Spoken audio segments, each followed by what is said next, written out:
আচ্ছা, আমরা কি মানুষ? কয়দিন ধরে আমার নিউজ ফিডে মানে দেখতেছি যে সবাই মিলে ট্রোল করতেছে।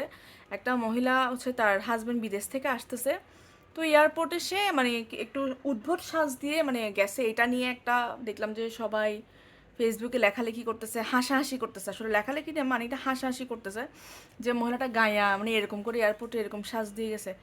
আচ্ছা ভাই, আপনারা কি পরিমাণ যে খারাপ হতে পারেন এটা আপনারা আগে নিজে চিন্তা করে দেখেন।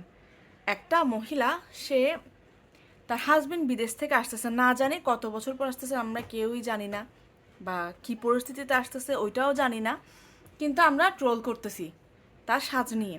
তো এক একজনের রুচি, এক একজনের সাজ এক এক রকম। দেখা গেল কি আমি অনেক কম সাজি, আবার অনেকে আছে অনেক বেশি সাজে, অনেকে আছে একদম সাজেই না, না সাজলেই সুন্দর।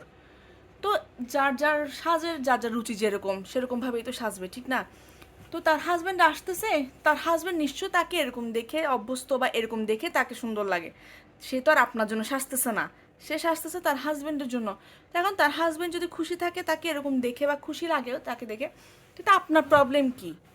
আপনাদের তো কোনো প্রবলেম হওয়ার কথা আমি তো মনে করি না। এটা নিয়ে এত হাসাহাসি, মানে মহিলাটাকে কি পরিমাণ যে ছোট করতেছেন আপনারা, কি পরিমাণ ছোট করে কথা বলতেছেন, এটাই বেশি খারাপ লাগতেছে।